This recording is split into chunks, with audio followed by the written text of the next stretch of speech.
Hello, everyone. Welcome to another episode of The Person You Want to Be. I am your host, Eric Teplitz. Today, I am delighted to have with me as my guest, Ann Metz.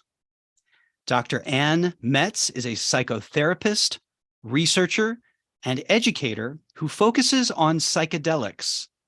She is especially interested in the transformative power of psychedelics and non-ordinary states of consciousness for psychological and personal growth. Ann graduated with honors from the University of Virginia as an Eccles Scholar with a double major in philosophy and religious studies. She received her master's degree in clinical mental health counseling from James Madison University and earned her doctorate in counselor education and supervision, also from James Madison University. Dr. Metz is currently a faculty member in the Clinical Mental Health Counseling Program at Southern New Hampshire University and has a private practice that focuses on ketamine-assisted therapy. She is currently licensed to practice in the states of New Mexico, Colorado, California, Oregon, and Virginia. Ann Metz, welcome to The Person You Want to Be. Hi, Eric. It's so nice to be here. I'm delighted to be speaking with you today and connecting with your listeners. Excellent. I'm really thrilled to have you here. And I'd like to start the interview, as I almost always do, with this question. I'd like you to think back to your earliest childhood memories. And what I'm specifically wanting to hone in on here, or home in on, to use the correct English, is your earliest sense of who it was or what it was you wanted to be in the world, who you thought you were, what you wanted to do, your earliest kind of sense that you had of that. And if you could also give us a little bit of context about the environment in which you grew up in. Sure. Well, I'm familiar with this question because I've listened to your podcast a couple of times and sort of anticipated that this one was coming. And I would say that in a lot of ways, the things I anticipated as a child or the things I wanted to do are very, very different from the life that I have now. I had no idea that this was a profession that you could be a therapist, that you could be a professor. I think kind of growing up, I had fairly traditional ideas about what I wanted to be. I think I wanted to be a ballerina for a while. I think I wanted to be a politician for a while. So to the extent that I think that there's a through line between what I was as a child and who I am now, I think is really this idea that there's some questions that have really followed me through my life, and the different turns my life has taken, I think, have really been sort of shaped by those questions. And those questions are, this idea of what do we do about the nature of suffering? How do we explain, the fact that bad things happen to good people? And I remember wondering about these sorts of things when I was a child. I grew up in a sort of liberal Protestant household where we would go to church and we were very involved in social justice activities. And as a result, I was really aware of kind of inequity around the world, and that I was aware of the privilege that I had of being a young woman who grew up in the United States in a family that had resources and means. And it could have been very different. I could have ended up living somewhere else and my circumstances would have been very different. And so I just, I wondered about that. And I thought, like, how do we account for that? And how do we explain that? And so I think that, my interests in college and kind of my interest in early adulthood were really sort of shaped by trying to kind of answer those questions, whether it was studying philosophy or religious studies, or being interested in writing, creative writing, fiction. And, eventually I sort of stumbled on psychotherapy, in part because I was in psychotherapy and I realized that I didn't understand how it worked, but something about me had changed. And it was very much about like trying to understand and make meaning of my life, and to make meaning of the person that I am, despite the fact that one day, like everyone else, I'm also going to die.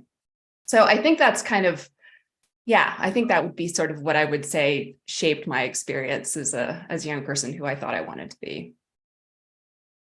Thank you for that. I definitely can relate. I think there's some common threads in the questions you were asking as a kid and the questions I was. And I want to ask you more specifically if you remember that notion of why is there suffering, and specifically the way you put it, why do bad things happen to good people? Do you have any recollection of when that question particularly came alive to you? I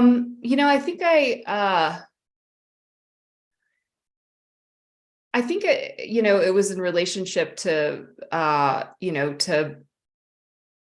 to poverty, and kind of awareness of class stratifications in my own community, and how there was, so many people had an abundance of things and so many people had so very little. And I didn't have any real reason to account for the difference other than just dumb luck. So I think that was my first awareness of it. And I think growing up in a rural community in Appalachia, you would see hard things happen to people that I really was not sort of sheltered from that as a kid. People getting sick, people losing their homes, living without running water. So I would say that I can't really come up with a specific anecdote, just a kind of sense of genuine awareness being very, very young that, some kids in my class were better off than others. And it didn't really quite make sense why that was the case. Mm-hmm. Yeah. So it was not an abstraction for you. It was based on what you observed in your own community, which, by the way, was where? Where did you grow up? Yeah, I grew up in the Shenandoah Valley of Virginia. Okay. So sort of the western part of the state of Virginia. Mm-hmm. And I think my parents talked a lot about that was, we had a real kind of consciousness of, of wanting to serve and of wanting to kind of be supportive of the community and to help out people who were in need. And so, we talked about that, and that was kind of regularly part of the language that we used with one another, and how our family was organized and the things we were involved with and the things my parents took on. Yeah, that's interesting. So were these like dinner table conversations? Yeah, I think it was dinner table conversations. I also think it was, how my parents spent their time. They had a small business, and so they had really limited time, and, they were involved in community organizations, and they were serving on boards, and, they were really interested in, things like education, and food security. And so there's just a real awareness that not only of what was happening in my community, but was happening around the world. And so I think that was just a kind of a consciousness that we all had and that we all talked about. Mm-hmm. You mentioned that creative writing was an interest of yours for a period of time. And I'm guessing this is sort of college age now, or was that, did it predate college in addition to these sort of big philosophical questions? Well, I think that actually kind of came after. I would say that I kept trying to answer these big questions philosophically, and just found that, obviously philosophers have come up with answers to these questions, but they're ultimately sort of bloodless answers. And the sort of better solution was the kind of way a novel would grapple with these questions, kind of a character that I was reading. And so for me, it really put a lot more, and it really animated the response of how individually we make life choices when we're sort of faced with our own mortality, when we're faced with the loss of people we love, when we face tragedy that happens in our own lives and happens in that of others. So, so I think I kind of thought, oh, well, maybe I'll be a fiction writer, in my young hubris, not really realizing, I think, that I had nothing to write about. So were there any particular novels or characters that really spoke to you in this? Let me think. I really loved Saul Bellow and Philip Roth, and Gosh, those were books that were just really powerful to me. And then As a teenager, you read them, or? in my 20s. Okay. So, at this point, I was kind of like cobbling together some work. I was doing a little bit of freelance writing. I was doing a little bit of runway modeling. And I was also sort of trying to write on the side. And it was just kind of like one of those things where I would get up in the morning and I would read for 2 hours, and then I would write for 2 hours, and then I would kind of go and do some work. So that was kind of Wow. the habit that I had when I was younger. So Yeah. So a morning routine, like right out of the gate in your 20s. That sounds yeah. pretty deliberate. And how early did you have to get up to accommodate that, to prioritize that in your day? I mean, these were kind of like gig economy jobs, which started around 10. So I was getting up around 6. Hmm. Yeah, but still, it sounds very intentional.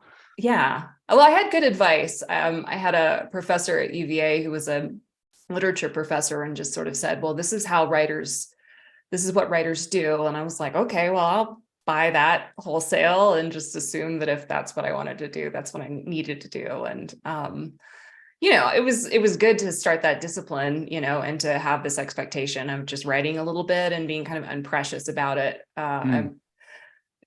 I'm sure that I would not have finished my dissertation if I hadn't have had that experience as a younger person, just of like keeping your head down and grinding it out. Isn't that interesting though, right? Because, you did not become a novelist, at least not yet, but that was sort of preparation, that discipline Mm. and that attitude towards writing and learning to approach it as a practice and to not be precious about it. In a sense, prepared you for the dissertation work you would do a number of years later as part of your PhD program. And you just said you perhaps wouldn't have even been able to do that otherwise. So I find that kind of thing very interesting, how certain interests that we have or paths in our lives that sometimes feel like dead ends, actually, in a sense, only through hindsight, of course, can we see this. They kind of provide the scaffolding for something that's important later to us. And we never would have planned it that way, and we never would have thought about it that way, but it kind of, supports us. I think all of our experiences, there's one of my favorite quotes is that nothing bad ever happens to a writer. It's all material. It's all material. And, you could, if you want, extend that to an attitude towards life and being a human, and that nothing bad ever happens because you can fashion whatever experience you have, however brutal, horrific, sad, tragic it is, you can sculpt it and fashion it and channel it into something positive and something beautiful, whether that's a work of art or whether that's simply the way a career or the way you choose to live your life, or a cause that you dedicate yourself to that otherwise wouldn't have even been on your radar. So these are things that I just find fascinating. Yeah, I think that's such a great point. I think we really do a disservice to ourselves when we try to pathologize suffering and to say that, like, the slings and arrows of outrageous fortune that we go through are horrible and they shouldn't be there. And if we were doing life right, we would never have to encounter any of them. Yeah, we have an aversion to suffering, I think, collectively, and understandably. Who wants to suffer, right? But it's more of, what can we do with it? Like, if you accept it as an inevitable part of existing, if you accept it as like it just comes with the territory of being a human, if you're around for any duration of time on this planet as a human, you're going to encounter suffering. You can't avoid it. It will show up, and then the question really becomes, what do you do with it? How do you view it? And I think a lot of us, we want to run from it. And again, understandably, at some point, we have to really make a decision about how are we going to conduct our lives, and how are we going to incorporate it and utilize it? How are we going to include it in our life story? Because really we can't not. It's just a question of, are we going to let it paralyze us? Are we going to let it victimize us? Are we going to let it, destroy us? Or are we going to, and this is not a decision that's typically made overnight. Certainly wasn't in my case.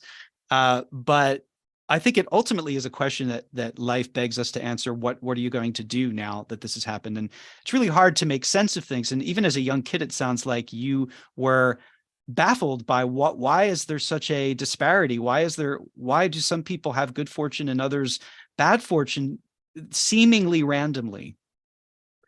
Yeah. Yeah, I mean, I think so. And I think the only answer I've come to any of it is just like accept, Mm, that's really, there's no sort of arguing with it. There's no changing it. Well, I shouldn't say that with inequity and poverty, because I actually really believe that that's not the case, that we can do something about it.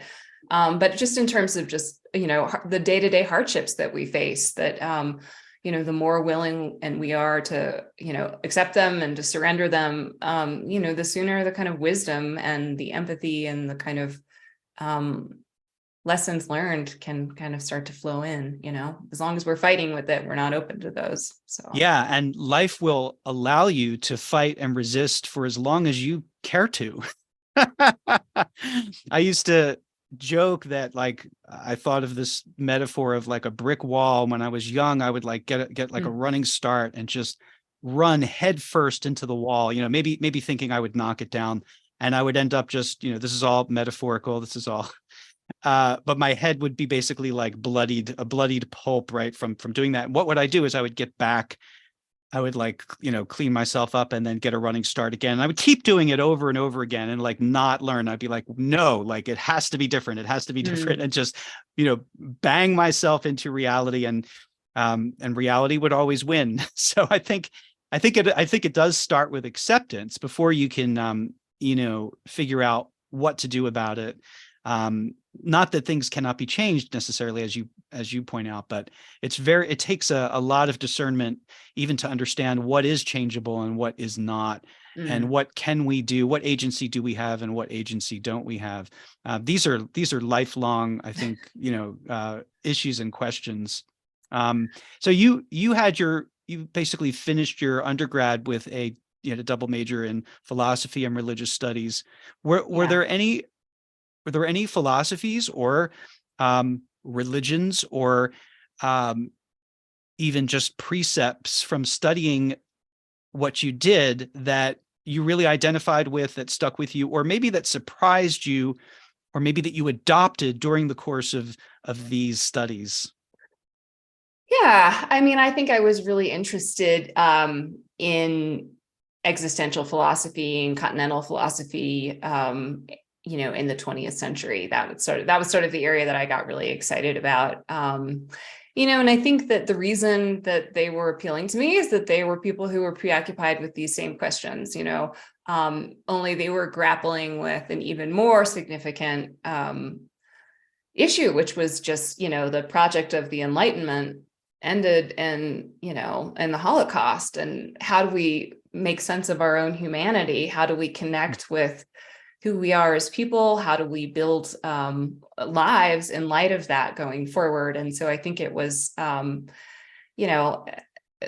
greatest thinkers on these questions, I think, kind of came out of that, 1940s, 1950s, 1960s. And so it was really appealing to kind of read about, the freedom that we have, and that we are all responsible for, living our lives and shaping them in the way that we want. And that the great task is to become authentic and to live lives that are, and that there's congruence between who we are inside and who we are outside in the world. And I think that is such a big part of my work as a therapist now, really trying to kind of model that for my clients, but also to help people start to move in that direction generally, to kind of live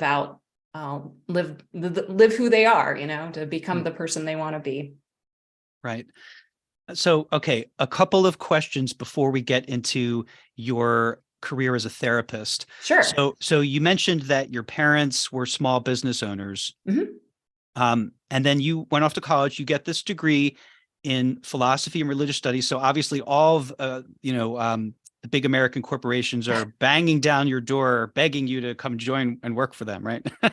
Yes. Yes. So first of all, I'm just curious to know, what was your family's, did you feel that your family either encouraged you to move in a certain direction or to think about like creating a certain kind of life for yourself? Were they completely do whatever you want? Did they push you, or did they hope that you would, do X over Y? I mean, what was that um, what was that like as you, because as a liberal arts major, Sure. um, yeah, I'm just curious, like how did that all play out for you? Well, I think, as you were saying that, my parents owned a small business and I was a philosophy major, and it seems like it's kind of the setup for, a sitcom or something of conflict between parents and children. And, I think the only thing that was really working in my favor actually was just the fact that I was a daughter, and that, the family that I was raised in has had fairly traditional gender roles. And I think the kind of expectation that my parents had for me was that, I would aspire to be someone's lovely, educated, interesting wife, and that I would be a mother, and that was kind of what I was doing. And so there wasn't a lot of conversation in my family about, career, professional ideas about what I should do with my life. So I think I kind of got off the hook, but I also, probably could have benefited from a little bit more direction in that regard. I don't think it was anything that my parents did, intentionally, or anything that they were necessarily kind of aware with. It was like, 4 generations of women marrying naval officers in my family. And so I think there was just this expectation that surely, like, that's what she'll end up doing because that's what all of us have done. And so, now I think they're just delighted and proud of me, and really, get enthusiastic about, the different turns my career has taken. But it was not something that was that there was pressure to be a doctor or to be a lawyer. I mean, I think there was pressure to be, somebody's charming wife. Wow, interesting. So you finished your undergrad, and you mentioned in passing that you did a stint as a model. You were a fashion model in, I understand it was Italy and the Netherlands. So was this right out of college? Like, how did this come about? Yeah. So actually, right after I graduated from college, I was like, I am going to become a philosophy professor. So I applied to this master's program in the Netherlands, Hmm. and rented this apartment online, sight unseen, had no idea what neighborhood it was in. And I moved over there and started going to classes. And it turned out I was not in the safest neighborhood. And so while I was over there, I was the victim of a violent crime over there. Or actually, it was, a couple of men tried to run me over with their car. So it was a really unexpected and sort of scary turn of events. And, I was in this country and I was 22 and didn't know anything. And Was this really, a random incident as far as you could tell? I don't know that it was so random. I mean, they had been kind of like following me in the neighborhood for a few weeks beforehand, and I had a real sense in my gut that it was where I was living was not like a safe place for me really to be living. And the Netherlands has really complicated, it has really complicated politics in a lot of ways. And it's sort of, a community of people who have moved there who have not really been embraced and welcomed into Dutch culture. And so I think there's been some marginalization there. And I was basically living in a neighborhood where there was a ton of poverty, where there's really high unemployment, where there was a lot of discrimination. And so, it was probably not a good thing for a person to be alone without that. And so that happened. And, I kind of filed police reports, tried to square everything as well as I could, and then was just like, all right, now I'm dropping out of grad school. And that's kind of where I was like, well, what am I going to do now? So sort of that was my plan B. I had a friend who was Italian, and he was like, you can come and, stay with us and work there. And so I went home, I went back to the States for a little while and then flew over to Italy and just kind of like tried to figure out what was next. And also, try to deal with what was a really traumatic experience in the world. It was really a confrontation of my own non-existence. And so that was one of the reasons I landed myself in therapy. So, it all makes sense in the end. But yeah, that's how I ended up there. And it was an interesting world to be in. I was 22, but I was like the oldest person there, and they never Wow. really never really missed an opportunity to remind me of how old I was. Huh. So, I knew Did it you was. did you prior to that have any fantasies or at all any interests or notions at all of doing modeling, or was this just sort of an opportunity that presented itself? It was an opportunity probably that presented itself. You can't tell because this is a podcast, but I'm quite tall. I'm about 5'11". So, I think that just the kind of height and being young and, But it was not previously an aspiration that you had. it was not previously an aspiration. It was just kind of like, I don't know what else I'm going to do. And I need to make some money and I'm not sure what I really want to do with my life. So let's go have an adventure. Right. So that was probably what was really at the core of it. So. Right. You came back to the States, and I understand you worked as a reporter in Charlottesville.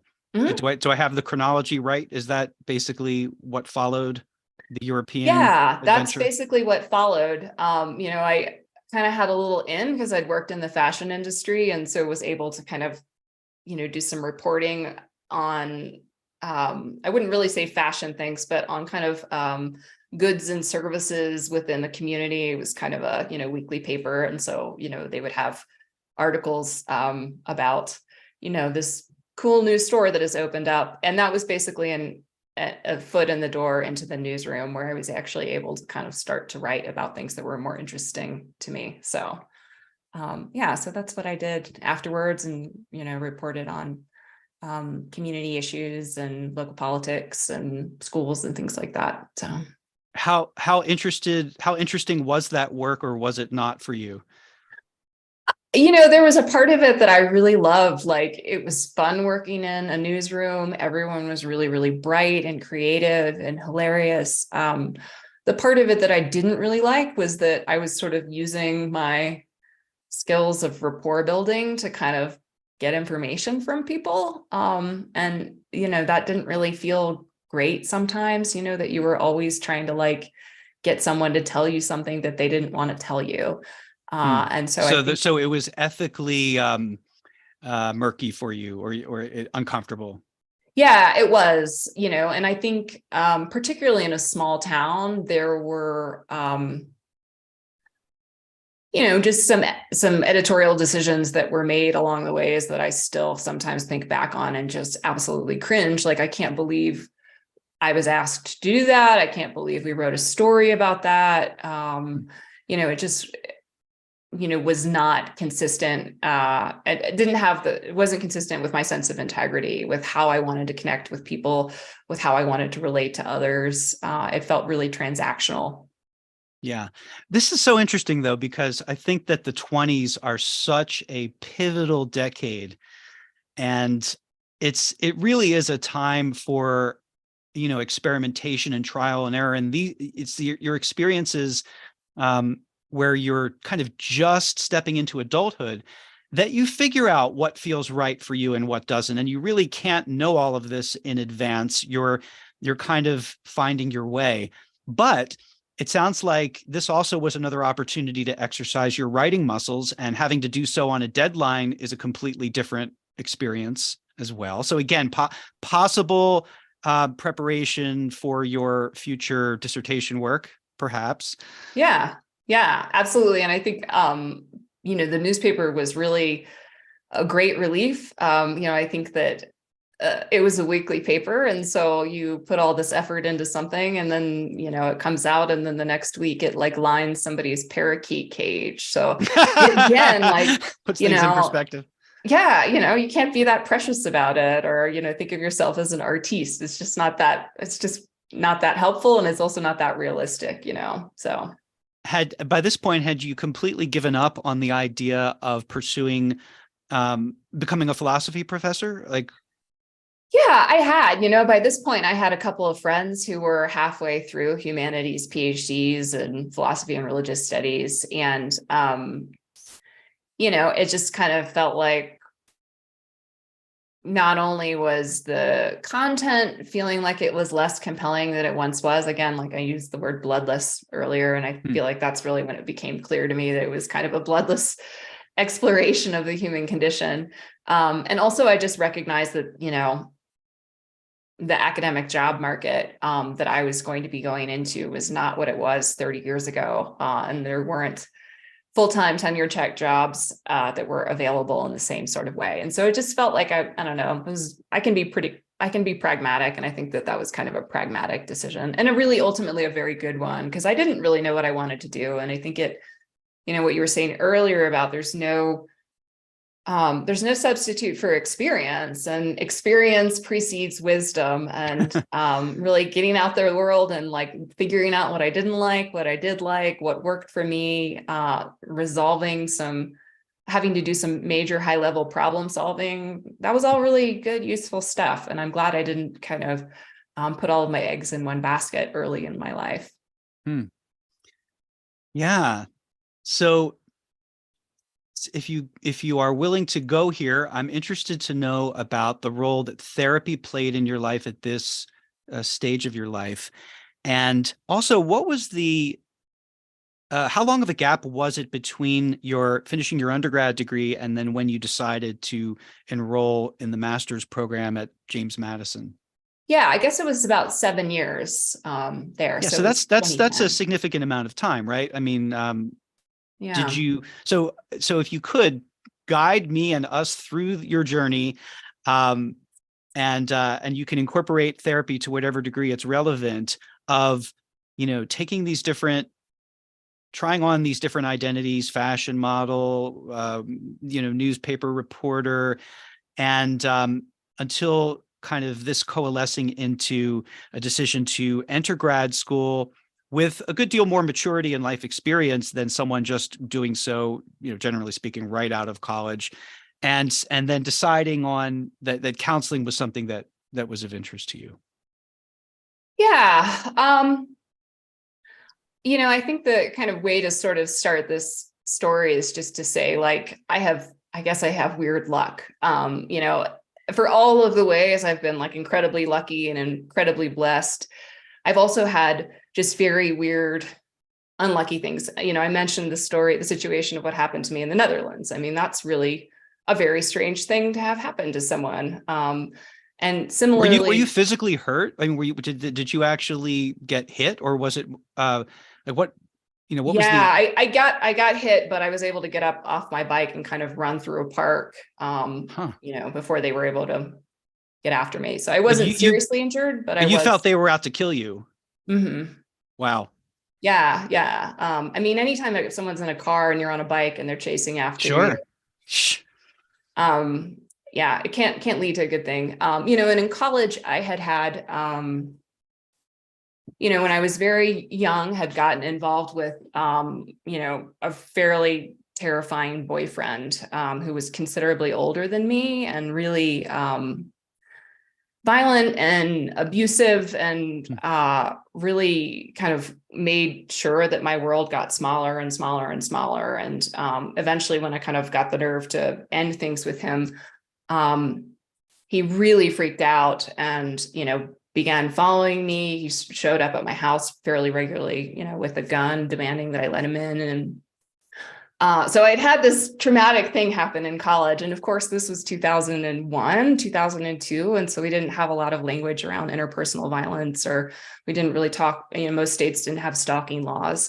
And so I just kind of like muddled my way through this and tried to sort of figure out how to resolve it. But of course, it was a really traumatizing thing. It was like, he was much older and much more powerful, and threatened me on a fairly regular basis. And so that's how I ended up in therapy, was just first with that. And then, the incident in the Netherlands. And I had just gotten really depressed. I mean, both of those things, really, if you asked anyone that knew me back then, would have sort of said, like, Anne has had this very weird personality shift where I went from being this very open, positive, outgoing person to somebody who was just,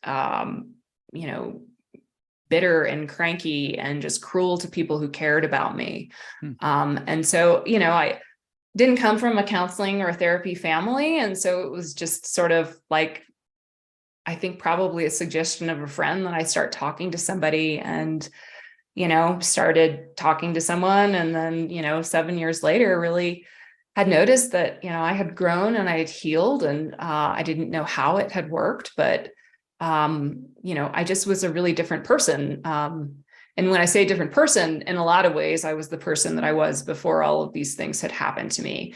And I didn't know how to kind of account for how that change had occurred, but something had worked. And I also found, well, what do we do in therapy? We talk about my feelings, we talk about my thoughts, we talk about my past. And it was just all of the stuff that, drew me to philosophy and drew me to literature. But it had this kind of added layer of really being with another person and having this truly authentic encounter with someone where the masks that we put on and the way we try to present ourselves starts to really fall away. And it was just such a beautiful experience, and a just wonderful sense of intimacy with somebody.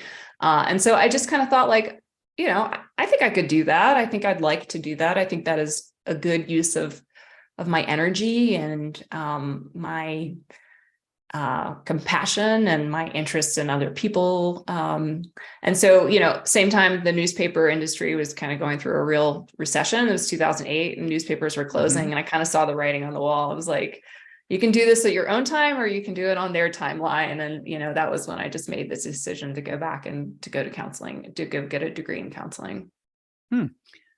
Was that a fairly easy decision to make at that point for you? Or was it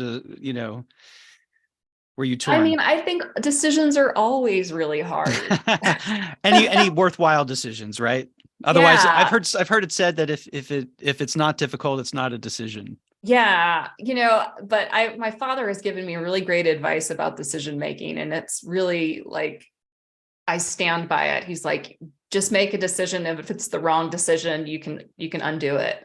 Right. Don't make it an irreversible one. Interesting. Yeah. Or you can change it, or you can change courses. And so I think that was kind of what gave me, the kind of courage to do it, because, it's really hard to start a career over again. By that point, I had a decent amount of, clout and a decent income. And suddenly I was like going back and starting in the bottom of a new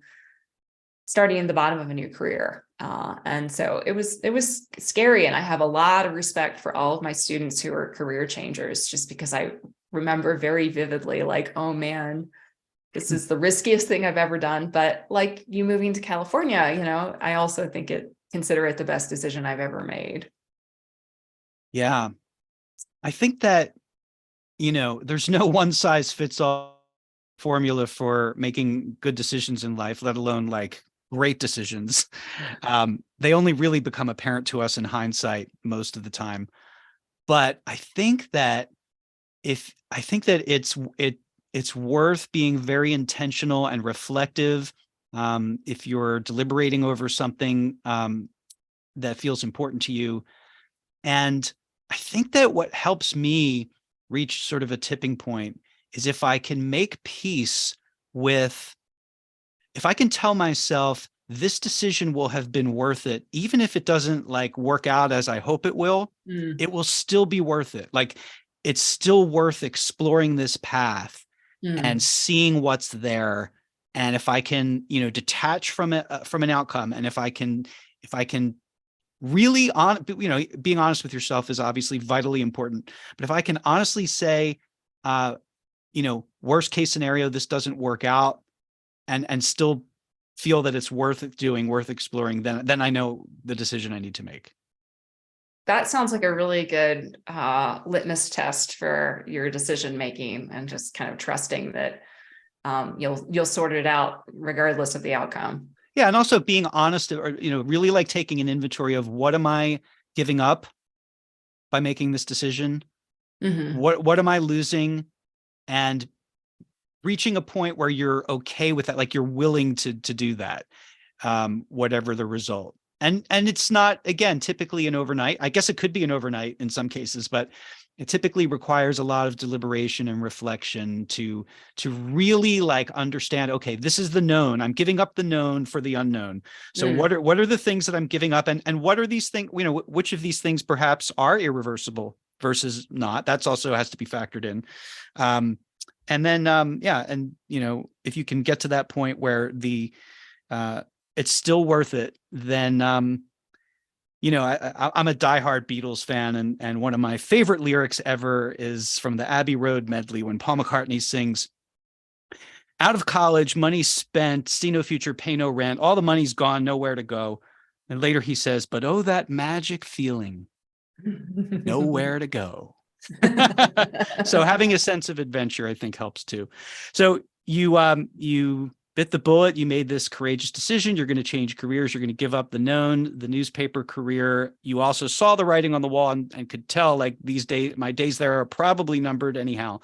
And you enrolled in the program at James Madison University. How was it? How was the master's program? Well, they sort of told us on the first day that this program is a relationship killer. It was, I kind of went into it with a, fairly serious boyfriend at the time, and we did not survive, which I think is just the symptom of something bigger going on, which was just that I was no longer the person that I was before, that kind of going into this counseling program changed who I was. And what was acceptable for me before and the way I wanted to have relationships and what felt like a healthy relationship before was very different than what felt like a healthy relationship after the fact.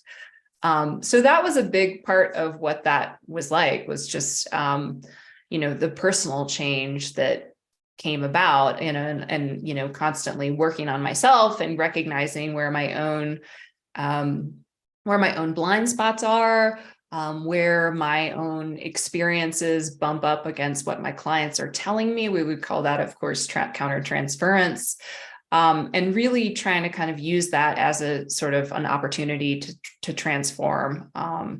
And so it was a great program in that regard. I don't think it's necessarily the one for everyone. There are certainly softer, kinder ones like the one I work in now. But I am really grateful that I did have that, 3 years of really intense personal work and personal change. I think it sort of set me up to be able to have my own life and have a career. I was still really operating under the expectations of my parents, which was just like the great aspiration of me as a woman is to be somebody's wife, to be somebody's mom. And that's when it started to really change. And I started to really question that. Did you feel that you would be disappointing them if you did not meet their expectations for you in that regard? I don't ever know. Yeah. I mean, I think that one of the things that is so true about the human experience is that, like, no matter how old we get, there's still a part of us that wants, like, the love and approval of our parents. And, I knew that I was really putting that in jeopardy by not doing what it is that they set out for me. But I also knew, like, I only get one life and I have to live the one that's, congruent with who I am and what I feel called to do. Right. So I want to ask you, so you were told going into this that this graduate program was a relationship killer. I thought that was a very interesting comment, and that could, be interpreted in a number of ways, like grad school just being an intense undertaking is going to challenge any relationship. I think that's probably true in a lot of cases, but was there something more, do you think, that was implied by that remark, like the amount of perhaps self-reflection that the program was going to ask of you, or anything else? What do you think? Oh, yeah. I mean, I think that, law school, they say that about law school, but I think it's much more about just the time commitment, and probably medical school too. But this program was like, you have these old, storied, wise therapists who are not for 1 second going to, like, co-sign your bullshit. And so it was just regularly kind of getting feedback, on the work I was doing as a counselor and the work I was doing kind of in role plays as a client, that just it was like a flashing light that was like, what are you doing? You are climbing up this ladder and it is against a wall that you don't want to be against. You're getting to the top of it and it's somewhere where you don't want to be. The wrong ladder. Yeah. Wrong ladder. Yeah, so I think that was part of it. And Did you know anyone whose relationship did survive that program? yeah, I think there were a few people, but I Hmm. also think like, there's a level to which you can be open to the feedback and you can be open to the experience. And, I was like really open to it and really prepared to have my world rocked. And, it did. And I do think that there were some people that were kind of like, I'm going to talk about what's safe.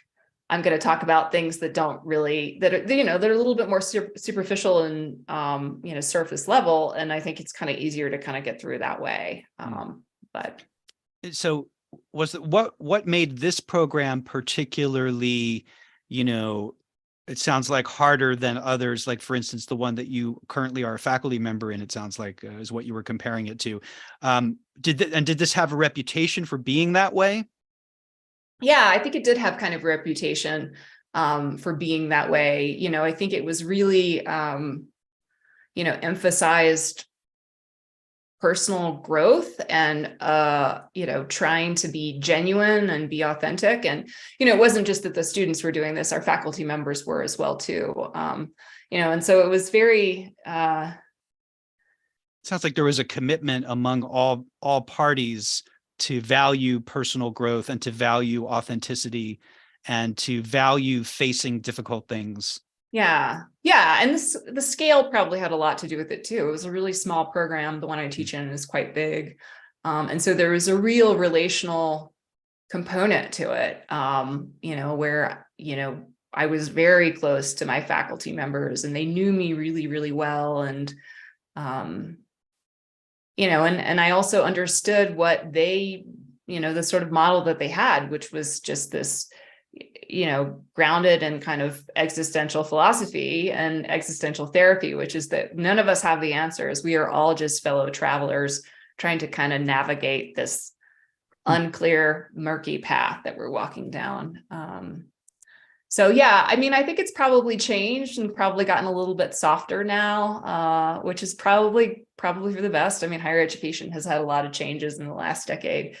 And so, it was a moment in time, but one that I really think I got a lot out of, and I'm really grateful for that. And I have, internalized versions of all of my professors inside of me that kind of help me out in the world and help me to be honest with myself, and also help me, I think, to be a really good, genuine, authentic therapist. So.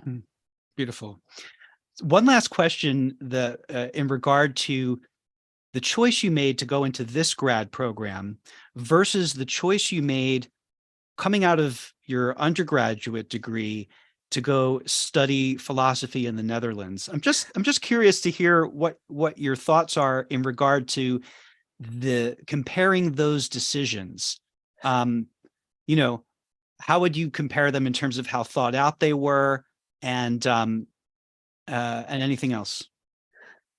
Well, I wish I could say was very thought out, but both of them I think were kind of like gut instinctual decisions. It's like, I want to do this. This seems like a cool way to do it. So I'll go to the Netherlands and try to do it. And, this program, they had a really weird interview process. It was essentially like a stress test where they put you in a room and kind of didn't give you any instructions and just sort of said,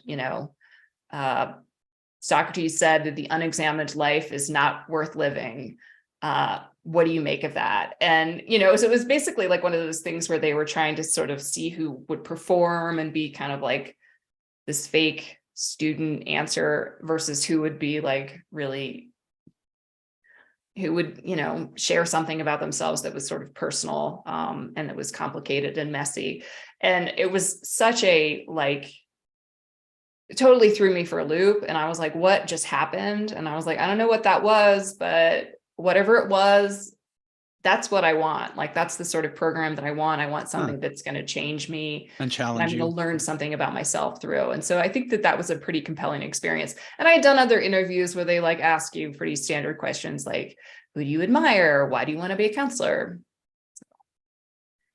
Yeah. So the Socrates question obviously was in the Netherlands for your philosophy program. No, that was Oh, for that my, was in your, my oh, grad school okay. program. Oh, Yeah. how So that interesting. probably had something to do with it too. I'm like, oh, I know. I see. So you were intrigued. So that cued you in that you were in the right place for James Madison because of the nature of that interview process. I thought maybe you were speaking of the Netherlands. Like what made you choose that school so far away? I mean, I'm guessing it was taught in English, but Yeah, it was taught in what English. I think the reason was just, European master's degrees are cheap. So, okay, gotcha. Yeah, so that was kind of it. I could go to, whatever, Claremont McKenna and pay $100,000 for a master's, or I could go to the Netherlands and pay 2,000. And I so that see. was a real pragmatic choice on my end. Yeah, and it's interesting because I was saying earlier in talking about the decision-making process, the importance of sort of really taking the time to reflect and um, think through decisions, which is true. I don't backtrack on that at all, but I also have to allow for that caveat, which is that luck is always a factor, and sometimes you can make a haphazard decision that proves to be uh, good and lucky in a good way. Um, and there is something to be said for following your gut as well and your intuition, that maybe you don't have it all rationally and logically figured out, but that there's something inside is driving you and you trust it.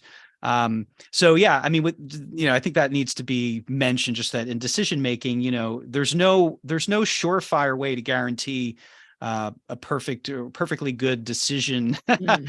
There are factors. It makes sense to be thoughtful and pragmatic, and it also makes sense to honor your deepest sense of things and curiosities, and that either way, luck can factor in. Mm-hmm. So was it a foregone conclusion that you were going to continue on to your PhD when you entered James Madison, or were you kind of taking it one step at a time, get the master's first? Yeah, I kind of thought that I was just gonna get my master's and then kind of go into private practice and just work, and that would be the end of it. I mean, the idea of getting a PhD had, diminishing appeal, the older I got and the more friends I had who kind of spent decades trying to, get through humanities PhDs. And when I finished up and was working, I kind of recognized that, that being a therapist with just a master's degree is really hard. It's hard to sit with people's pain for 40 hours a week and not feel like, that your life is really heavily impacted by it. And so I just kind of was trying to figure out a way where I could still do the work that I wanted, but I could have, a little bit more of a, titrated experience of that there was a sort of balance to it. And so that's kind of what was really appealing about being a professor, was that, I could still have private practice. I could still, do some supervision. I could still be talking about these same ideas that really matter to me. But, it would be a little bit less of a, I don't want to say an easier route, but A more it was balanced, less, kind more of a more balance. balanced lifestyle, and not just sitting in a room all day, one-on-one with people, but it also perhaps exercises different, interests, and provides other sources of stimulation, and maybe even makes you better with your time one-on-one with people, because you aren't completely exhausted from it, and you have kind of a life outside of that room. Right. Yeah. And I think that, for sure. And I think that there's a way that the one informs the other, that, Yeah. I have to stay current so that I can teach. And because I'm staying current, that means I have more to add to my practice, and my practice adds content to kind of what it is that I teach with students. So it's a nice little, there's a reciprocal relationship that is, that really seems to be going on, I think, with that. So, plus I love being in the classroom. I mean, gosh, for me, nerd, being in school is the best. All right. Even whichever side of the lectern, huh? Yeah. Well, yeah. At some point you have to stop being a student. So it's the only way I can keep this gig going. Right. Okay. So How long were you working as a counselor slash professor before you pivoted into this specialty of psychedelic psychotherapy? Yeah, I guess I was probably about 5 years into it. Yeah. And I, was practicing, and kind of one of the things I was getting frustrated with or feeling a little bit burned out was that there wasn't really a great technology to help psychotherapy. Like, psychotherapy works, talking to someone, and learning to accept yourself and be genuine in relationships. It is a recipe for healing, but it is really, really hard, and for a variety of reasons I think it's difficult for people to actually be able to kind of complete it and get what it is that they're wanting out of it. And so you start to think about, well, what are some of the things that can help out? And really the only option is psychiatric medications. And, psychiatric medications are, they are problematic in a lot of ways. And, I had clients that had really terrible side effects, that while it would reduce their symptoms, it wouldn't necessarily kind of, reduce their symptoms, which was great, but it didn't help facilitate the changes that people need to make sometimes in their lives, to really be able to kind of heal and to be able to have meaningful work, meaningful relationships.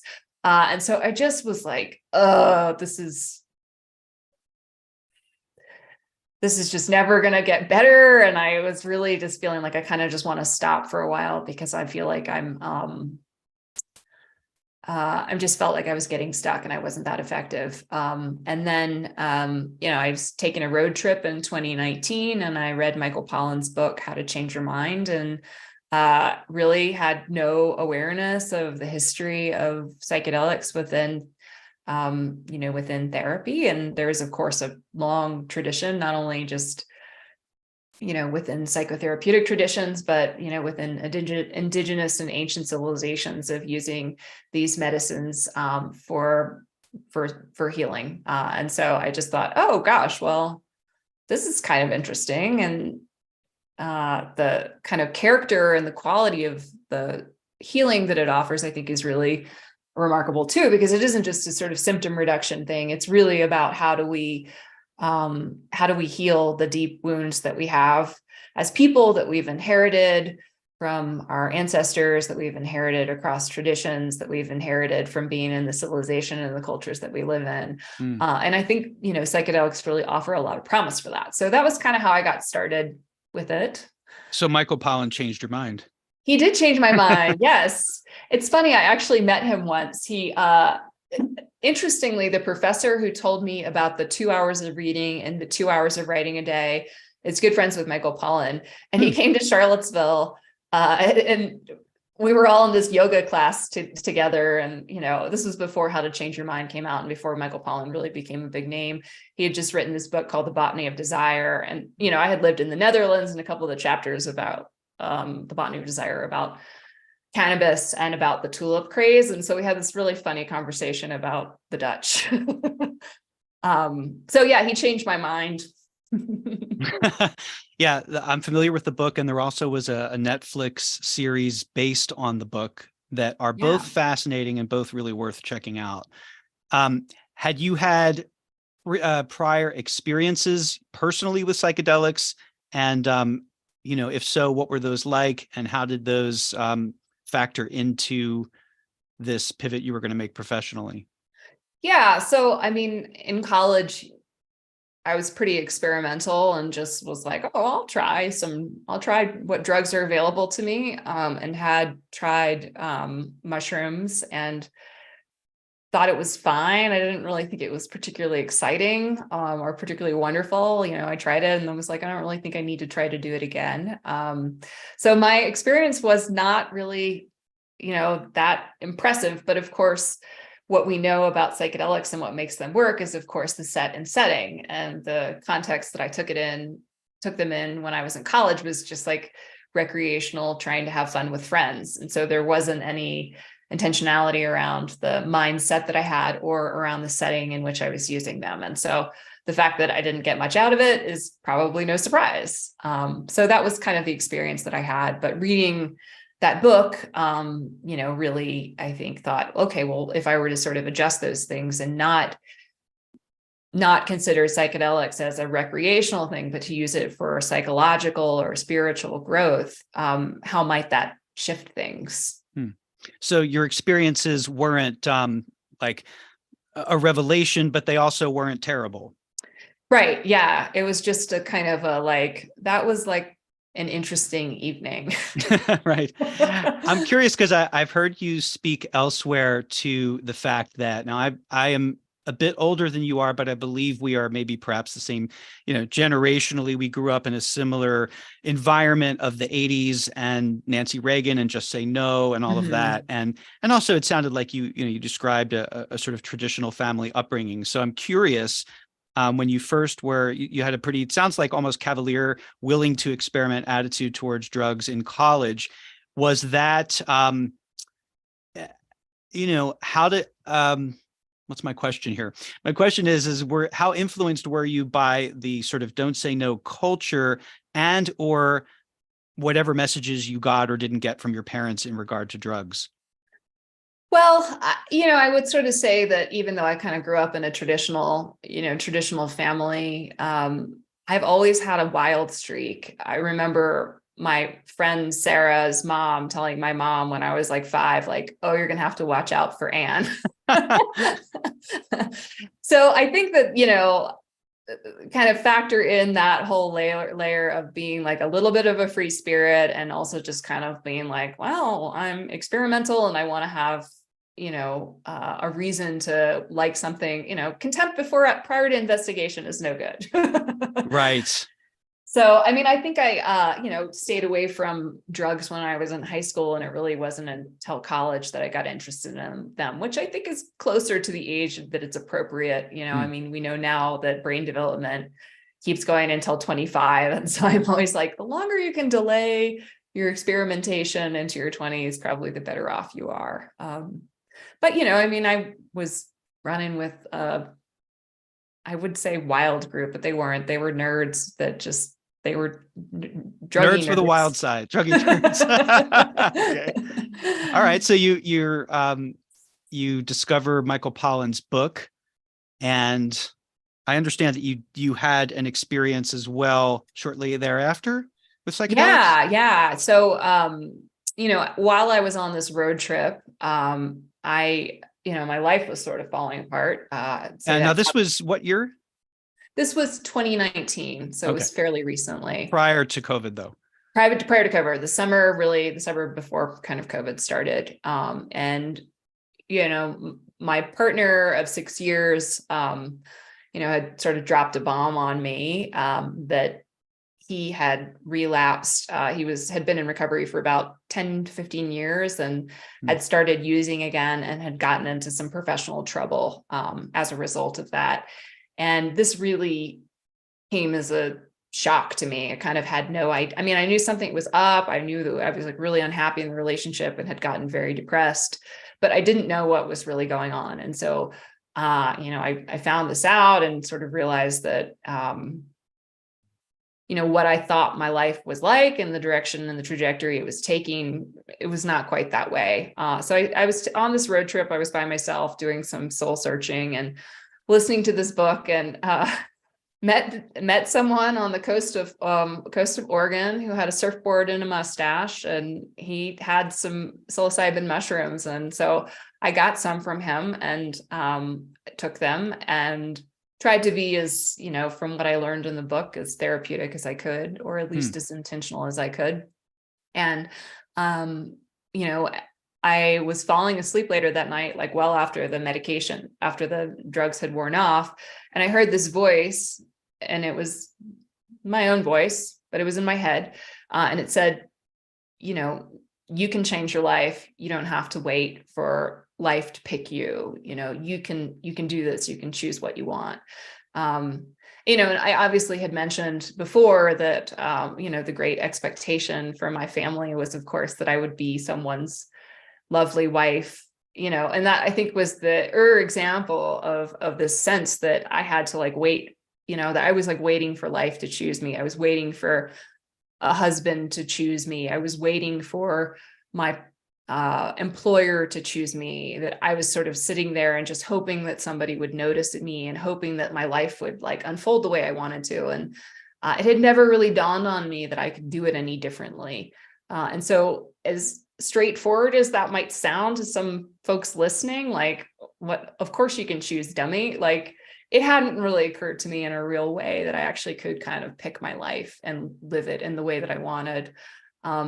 And so that was just this important message that I got. And, over the course of 8 months, working with the therapist and trying to figure out how that message could be integrated into my life and how I could execute it, eventually I did. I got out of this relationship.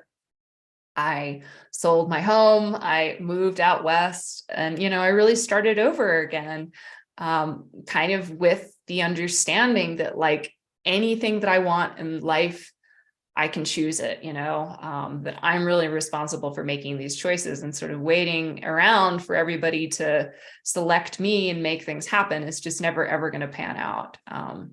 So yeah, it was Yeah. a And of course, really, it could, I'm sorry to interrupt you. Go ahead. and I was just going to say, it was like one of the most profound experiences of my life.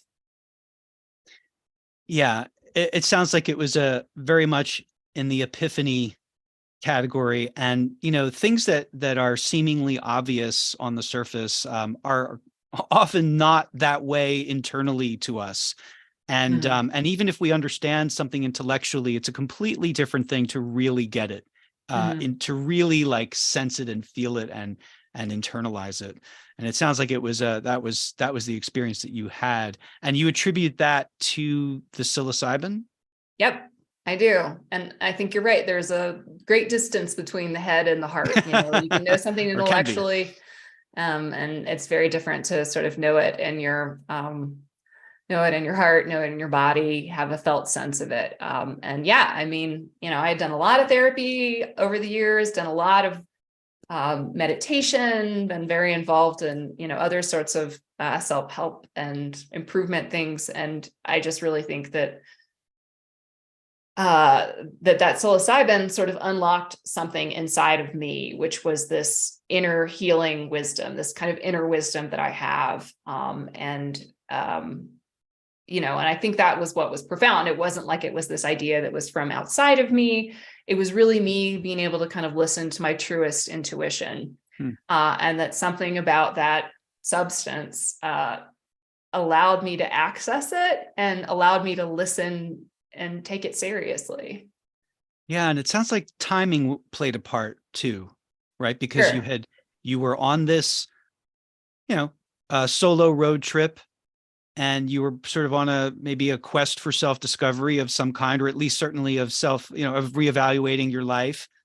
And you heard this book, and so you were, receptive to this idea of psychedelics as a therapeutic tool. So Mhm. all of those things kind of had to align to create that moment. Yeah. And because of the work you had already done, you were ready to be shown your truth, Mhm. you could say. Yeah. Yeah. I was out there looking for answers, and, sort of based on that book, I had this expectancy that this was going to be helpful, and Hmm. indeed it was. Interesting. When you did the therapy, you mentioned in the aftermath of that experience and processing it, did you see someone that also, like, were you taking psychedelics as part of your therapy as well? Were you in psychedelic assisted therapy during that Yeah, time? so that's a great question. So this was back in 2019, and really at that point, nobody was doing psychedelic psychotherapy.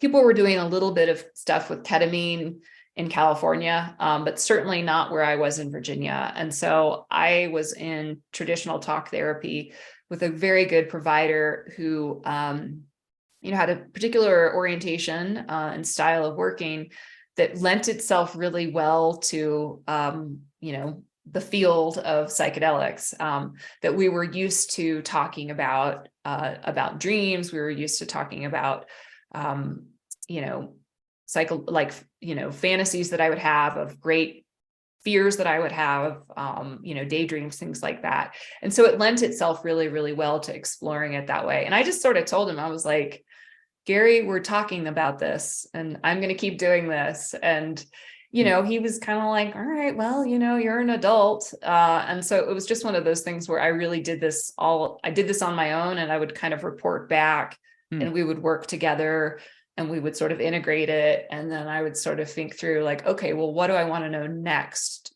for the next time I, have an experience like that.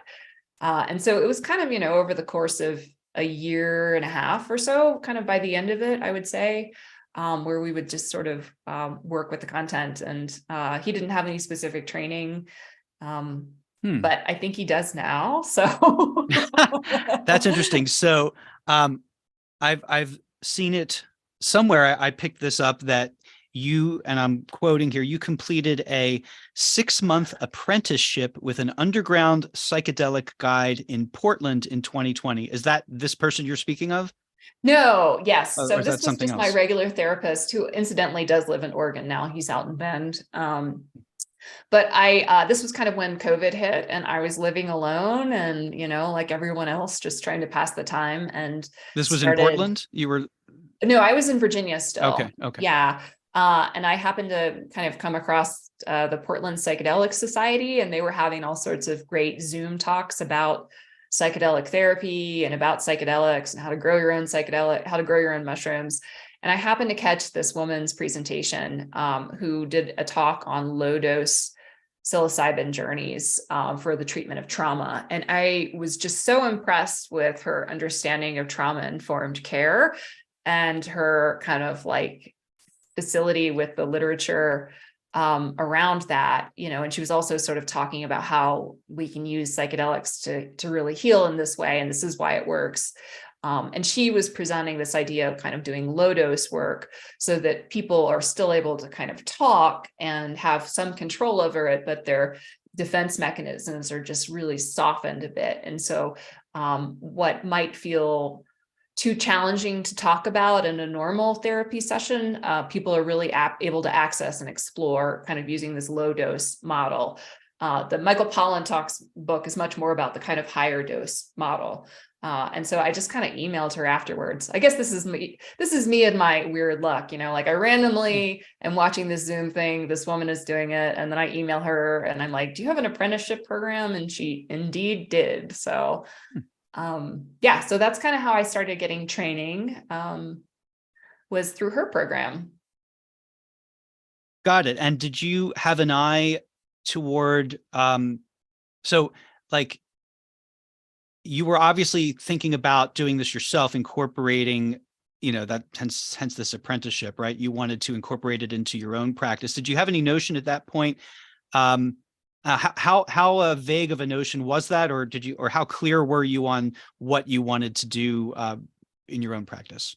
Yeah, well, I mean, particularly then and now, it's still, most psychedelics are still Schedule 1 illegal, with the exception of, Oregon, where they've been, legalized for therapeutic use. So I have a clinical license, and so that's a financial asset that I take really seriously. And so I don't ever want to do anything that might put my license in jeopardy. And so I was a little bit limited to what I can do. So there are sort of two things that legally I'm allowed to do. So the first one is just doing psychedelic preparation and integration. So if I have clients who are interested in psychedelics and want to use them in an intentional way and want to make sense of them for psychological purposes, and they're going to take them on their own, and I'll never be in the room with them. That's kind of one way of doing it. And then the other is something called ketamine-assisted psychotherapy. So CAP is the name of that. Ketamine is a dissociative anesthetic that has been around since the 1960s, and is something we know a whole lot about, and has been used off-label for mental health purposes for quite a while now, actually. And so the way that works is I work with a prescribing partner, and someone would take the ketamine in my office, and we would have kind of a dosing session there, in addition to doing lots of preparation and integration after the fact. So there would be an MD in the room with you, or? There's not an MD. Okay. So the way that it works, there are a couple of routes of administration. There's an intramuscular injection, there's an IV, and then there's also a sublingual lozenge. And I work with the sublingual lozenges. So the prescriber would have the medication sent to the client, and the client would bring them I to see. my office, and that's Got how it. we would work it. So, Got it. yeah. Okay. So I have a couple more questions in regard to this. So you completed a ketamine-assisted psychotherapy through an organization called Fluence. Can you tell me a little bit about that? Yeah, well, Fluence is a really great training organization. And it's a lot of folks who have been involved in MAPS, which is the Multidisciplinary Association of Psychedelic Sciences. And they're involved in, they're kind of the umbrella and organization that's involved, that's overseeing all of the clinical trials around psychedelics. And so the folks who run Fluence are MAPS people, I and see. they've just decided to put together this kind of, it's basically a business that does training for clinicians with psychedelic therapy. And they have all sorts of different trainings, and they're really, really high quality. And so I did this one on psychedelic-assisted psychotherapy, which is kind of what I described about the kind of in-office experience that folks can do. Yeah, it was a really, really good training, and one that, is nice because it's one that we can actually do now and that people can access. Is that in all 50 states or only select states? That one's in all 50 states, just because ketamine is technically a Schedule III drug.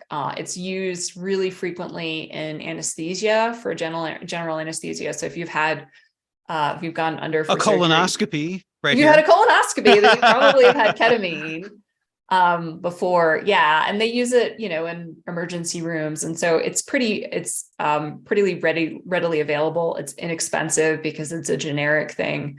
So that one is legal in all 50 states. You would just need a provider who has a DEA license to prescribe it. Okay. And then I also read that you completed a training program in MDMA assisted therapy, and that was through MAP. So that was a separate program. Yes. Well, that's actually what I'm doing this summer. Okay. Yes. So actually it's starting this weekend. Hmm. So kind of, there are going to be a couple of different avenues for legalization. The first is sort of the community-based model, which is really what Oregon has done, where there are state licensed facilitators who can provide this service and use mushrooms that are grown by state licensed growers and in a state licensed facility. And what's unique about Oregon's model is that you don't have to have a psychiatric or a mental health diagnosis. Basically, anybody who is interested in having a psychedelic experience can go to Oregon and have that. So that's the community-based model. The other model is really the medical model, and that's basically going through the FDA approval process to have psychedelics approved. And in this situation, through the FDA approval model, people will need to have a psychiatric diagnosis. Interesting. Yeah. So it's just kind of one of those things that, MAPS was very smart and deciding to target PTSD. Of course, we have so many, folks suffering from combat-related PTSD, that was really a population that has had broad bipartisan support. And so I think they were smart to focus on that. And the trials have been really successful. And I think that, the word on the street is that they're going to be putting in a drug application at some point this summer. So for those who are not already, who perhaps haven't read Michael Pollan's book or don't know anything about this, I wanted to provide a little bit of context. So you mentioned MAPS, which stands for Multidisciplinary Association for Psychedelic Studies. It's a 501c3 nonprofit specializing in research and education, and it was established in 1986 by a guy named Rick Doblin, who is the founder and president. And I found online a TED Talk that Rick gave just a few years ago called The Future of Psychedelic-Assisted Psychotherapy. And if you'll indulge me, I just wanted to read an excerpt from his TED Talk, which really kind of informs this whole conversation. So this is just an excerpt from Rick's talk. He said, in the 1950s and 60s, Psychedelic research flourished all over the world and showed great promise for the fields of psychiatry, psychology and psychotherapy, neuroscience, and the study of mystical experiences. But psychedelics leaked out of the research settings and began to be used by the counterculture and by the anti-Vietnam War movement, and there was unwise use. And so there was a backlash. And in 1970, the US government criminalized all uses of psychedelics, and they began shutting down all psychedelic research. And this ban spread all over the world and lasted for decades. And it was tragic, since psychedelics are really just tools, and whether their outcomes are beneficial or harmful depend on how they're used. Now, half a century after the ban, we're in the midst of a global renaissance of psychedelic research. Psychedelic psychotherapy is showing great promise, as Anne just mentioned, for the treatment of post-traumatic stress disorder, depression, social anxiety, substance abuse, and alcoholism. Psychedelic psychotherapy is an attempt to go after the root causes of the problems with just a relatively few administrations, as contrasted to most of the psychiatric drugs used today that are mostly just reducing symptoms and are meant to be taken on a daily basis. Now, those are Rick Doblin's words from his TED Talk. And there are some interesting threads I'd like to pull on and ask you about in this. First of all, personally speaking, I am a great believer in whatever works. And I also acknowledge that different things work for different people. So I really am not a huge proponent, or and I also don't have anything against the use of psychedelics for therapy in therapeutic settings. I find it very interesting, and it sounds like it holds a lot of promise. And Rick is clearly extremely dedicated to this cause by the what I learned about him online. So one of the things that's kind of fascinating to me is that, some of the things that it's used for is to help treat substance abuse and alcoholism. And, the idea of treating substance abuse with a substance is, that's just very interesting. But what do you have to say about that? So this for starters. Well, I think I'm going to probably blow your mind a little bit here, but I think one of the kind of talk about history is the sort of unknown history. An important part of the unknown history of the treatment of addiction in this country is, of course, Bill W. Bill W. Right, and Bill W.'s spiritual experience was induced by belladonna, which was a psychedelic experience, which was a psychedelic drug that was used. And for a long time, he was kind of going back and forth, deciding between whether or not, LSD treatment should be part of AA. And of course, the people that were around Bill Wilson sort of decided that that was not such a great idea. But I think this kind of idea of using MDMA for the treatment of addiction really revolves around the idea of addiction as a sort of as a spiritual crisis, as a sense of kind of not having a power greater than yourself and a kind of God-shaped hole. And so I think that the way that psychedelics can be really helpful in that is that they can really help people start to connect with their own spiritual identity. That was, essentially, I think is kind of how it works, is that it isn't about, we think about using drugs within addiction as being a way to escape ourselves or to escape our pain. Psychedelics in this context, within a treatment model or a therapeutic model, is really about going deeper and about going inside and really about confronting yourself, and sometimes confronting the things that folks with addiction problems use substances to avoid approaching. So, right. And I imagine that there must be some concern, at least, by some parties, of someone being treated with psychedelic psychotherapy and then going, oh, I need more of that. And mm-hmm. if they're being treated for addiction, if they have addictive tendencies, a potential, again, this is not an informed, I'm just saying this is what probably some people are concerned about.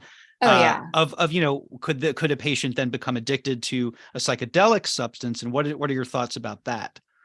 Well, I think that ketamine is an example of a psychedelic that people do become addicted to. And I do think that, it's a little bit, I think everyone is very aware that, that ketamine could become problematic. And it's already seems like there's evidence that it's being diverted from some of the kind of mail order ketamine services into the black market. And so I think that that's really a concern with that one. In terms of other, I mean, obviously MDMA is something that also could very easily be a drug of abuse. I mean, it's pleasurable, it's fun. You can imagine people wanting to take more of it. I think psilocybin, I mean, I don't know, I speak from my personal experience. It feels like there's a very low risk of addiction around that one in particular. But I think any of them could become addictive. And I think one of the ways that we guard against that happening and having, another psychedelic addiction crisis is really making sure that they're being used within the context of, a therapeutic relationship. That if we are going to be prescribing these things to people, that they're, using them with therapists as much as possible, or they're using them with sort of psychological or sort of spiritual purposes. I'm also kind of a proponent of sometimes a celebratory relationship with drugs, but, I think in general, trying to kind of see them in a different light and to see them as tools for understanding yourself is an important piece of that. But yeah, I mean, I'm definitely worried about this. I'm concerned that might happen again. I don't want the FDA to reschedule everything and have to wait 30 more years before we start doing research again. So yeah. Now, at the same time, just to argue sort of the other side, I think it's unfair to demonize psychedelics, and but some people might demonize psychiatric, psychoactive drugs, antidepressants, and what have you. And again, personally, my feeling is that if something is of genuine help to someone, that they should be able to have access to that and benefit from it. But I also think that these things are complex. And I think that just as psychedelics might have negative impacts for some people in some circumstances, so can antidepressants or psychiatric drugs that are considered, that are FDA approved, they're mainstream, they're more socially acceptable and palatable. But arguably, what is your feeling of, the harm/benefit, risk ratio of psychedelics versus traditional conventional psychiatric drugs that are used today, that are dispensed quite frequently? Yeah, well, I don't know that I could, answer that question for folks across the board. I just think it's such a personal decision that one needs to make, and one that people need to make in conjunction with their healthcare providers. I can only sort of speak from my own experience. My own experiences of both. I've been on psychiatric medication, and I've also used psychedelics for psychological growth. And one was healing and sent me on a positive trajectory, and the other was numbing and kept me stuck and was impossible to get off of. So, wow. I think it was really, for me, it's a pretty obvious choice that if I were to struggle with depression again, I know which one I would pick. And I know which one I would probably recommend to my family members and my loved ones. Wow. Yeah, that's powerful. And it speaks to this point, right? Is that some things are helpful for some people, some things are unhelpful, decidedly unhelpful for others. And should that, how do you regulate that? And how do you create laws around that allow people access to things that can be helpful to them? Because these things, alcohol is legal, right? Clearly alcohol is quite harmful and causes quite a lot of problems, but it's legal. And there's a certain acceptability that comes with that legality. So I don't have any answers, only questions. And I think these are all very interesting things to discuss, especially with someone like yourself, who is a lot more informed than I am, and can draw upon both personal and professional experience. So my next question for you, if you're willing to entertain a few more questions. You've been doing this ketamine-assisted therapy for a couple of years now? Actually, just for about a year. Yeah. For about a year. And what has your experience been? What have you seen, good and bad with the patients that you've seen? Let's see. I think that I can start with, maybe I'll start with the bad. Sometimes, I have not had this experience personally. When people have come into my office, we've had pretty consistently positive experiences. But sometimes I have clients who go to ketamine infusion clinics, or they'll go to a treatment center and they'll do the sort of ketamine piece there, and then they'll come back and talk to me about it afterwards. And so certainly I have had some clients who have had upsetting experiences where they have not been meaningful and powerful and, having a, spiritual connection to, a power greater than themselves. And so those are kind of the harder ones of like having to navigate that with clients. But, truthfully, negative experiences, they come up all the time. We have bad dreams, we cope with them. There's sort of nothing that's in our mind that isn't already there. And it's just a matter of like when it reveals itself, if we're ready and prepared to navigate that. So I think those are the more challenging ones. And, how to kind of make sense of something that's a really difficult experience, I think is kind of, on the bad end. And I think in terms of the positive, in my experience in my office, the worst that's happened is kind of a meh experience. Like, oh, I didn't really feel that much. So that's kind of disappointing, because I think people come in with an expectation. High hopes. Yeah. They come in with high hopes. Yeah. And so the meh is always a little bit like, yeah, it was not what we wanted. But, even that's really fruitful. Like, how do we, you can kind of work with that. Like, how do we sort of set ourselves up with these expectations? And then when they're not met, how do we navigate through that? And how does that apply to our lives? How do we integrate that feeling out there in the world, and the wisdom that we have from it? And then, on the positive side, it's this profoundly healing, wonderful, lovely way of receiving a healing experience from someone. I think that in psychotherapy, obviously there are all these dimensions that are really important to the, construction of the setting. So you sit across the room and I sit across the room from you, and we kind of don't really exactly look at one another. And, we make eye contact sometimes, and we sometimes don't make eye contact. Well, with CAP, the person is lying down on a couch. They maybe have an eye mask on. We're listening to music. I'm sitting there. I'm very close. If the client is comfortable with it, if they get upset, I might hold their hand at some point, putting a blanket on them, providing them with a snack. So there's this whole layer of, of nurturance that kind of comes through with CAP that is very different than traditional psychotherapy. And I think can really kind of enhance the relationship, which is ultimately what is healing about therapy in the first place, is having this very authentic, genuine relationship with someone. And for a lot of folks who have had, traumas early in life, it's really difficult to accept and allow for care and nurturance from another person. And so it can become a transformational, corrective emotional experience, just the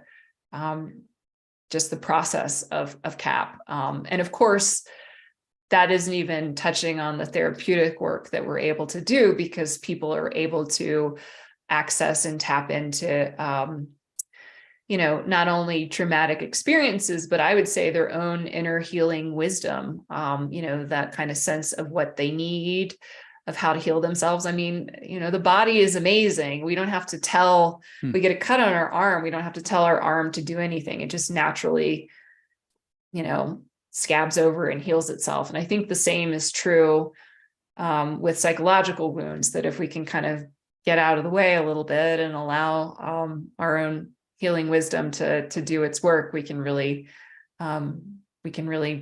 heal ourselves. So. Yeah. So, I mean, again, this speaks to things like set and setting, as you were saying, and as Michael Pollan elucidates in his book. That's when I first became aware of that phrase. Set being mindset, setting being the environment, being of incredible importance. The environment in which you're taking the drug and the support that you're getting while doing so. Being monitored by professionals who hopefully are good, caring, ethical people. I know that there are some horror stories out there, as with a lot of things. But that obviously the context in which you're having this experience is hugely important and hugely determinant of whether it's positive or negative. That said, I wonder who, in your estimation, who would qualify as an ideal candidate for psychedelic psychotherapy specifically, and who would not? Well, I would say who would not would be anybody who thinks this is going to be a quick fix, and that someone who thinks that like just taking a psychedelic is going to heal them, because it's the sort of secret of this is the medicine is not the ketamine. The medicine is the integration. It's figuring out how to generalize what it is that you experience and what it is that you see, and how you generalize that into your life in general. So that's kind of where the real transformation happens. And so I think that people who think that just taking a substance is going to be healing, that's not a good candidate for psychedelic psychotherapy, because they're probably not invested in doing the hard integration work. So that would kind of be that. I mean, there are certainly some contraindications. Anybody with a history of, anybody with a psychotic disorder, a family history of schizophrenia, I certainly would be cautious and careful about that. But, I think that those contraindications are subject to change once we know a little bit more. Clinical trials have to be pretty rigid with who they allow in. And so kind of the best we have right now is like based on a clinical trial, which excludes a lot of people, who I think it would be great for.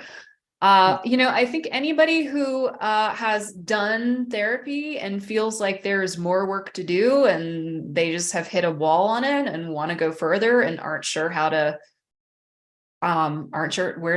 proceed on that one. So I would say that would, be the ideal person. Obviously, with any psychedelic assisted therapy that I do, you're going to need to have some sort of psychiatric diagnosis, whether that's depression or an anxiety disorder. That's going to be important. Oh, you're saying that is required for your. What's required, it's required to be able to get the prescription. So that's kind of where. Even for ketamine? Even for ketamine. Oh, yeah. Okay. I misunderstood. Yeah, that you would need some sort of diagnosis for that. Only in Oregon is that not the case? Only in Oregon is that not the case. And I see. Obviously, Okay. there are providers that are a lot looser about that. And I do think that all of us sort of collectively believe that that most folks would benefit from psychedelic therapy, and the fact that we need to have a psychiatric diagnosis in order to access it is regrettable. Well, just like it's required to be prescribed an antidepressant, isn't it? Yeah. Yeah. But I wouldn't prescribe an antidepressant for somebody who's like just wanting to have, grow psychologically, or, understand, connect to a spiritual, their spiritual life or something like that. I would certainly never prescribe an antidepressant for that. Or you're having relationship difficulties, like, I'm having difficulties with my partner or my spouse or my children. I wouldn't recommend an antidepressant for that, but I would recommend maybe a psychedelic could be helpful. Interesting. Yeah. So you have two websites that we can refer listeners to. The first is your name, ANNE, Metz, METZ.com. And then your other website is called nomoorebadtrips.com. And that begs a question from me, which is how do you work with someone who either has no experience with psychedelics, or someone who has had a bad trip and is terrified of having another? Yeah, well, I think the answer is actually the same for both. You go low and go slow. Mm. I think that just really starting with a low dose and, seeing how people respond and establishing safety and making sure that folks are resourced and grounded, and that they feel safe. And then you can kind of progress from there. Unfortunately, I think a lot of folks just, they take the tab of acid or they, grab a handful of mushrooms, and neither of which are kind of low and slow.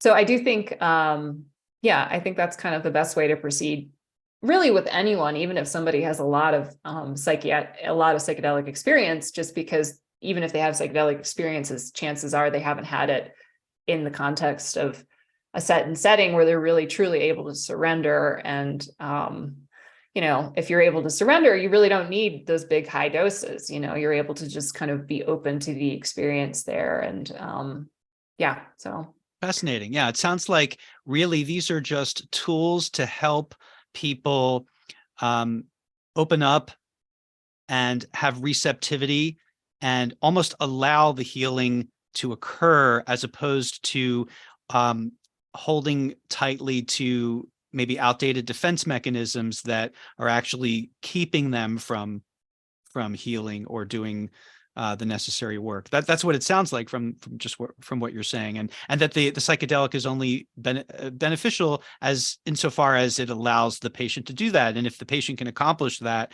with a small dose, all the better. Yeah. I mean, I think that's, the 30 years of literature on trauma treatment is that, people need to approach the traumatic experience in some capacity, that's how we heal, is by going through it, and that psychedelics can be really helpful in that sense. And other things too, like EMDR, for example, hypnosis, those can be helpful ways of helping people to just calm their nervous system down so that they are able to actually approach, the threatening memory or threatening memories, I would say. So. Right.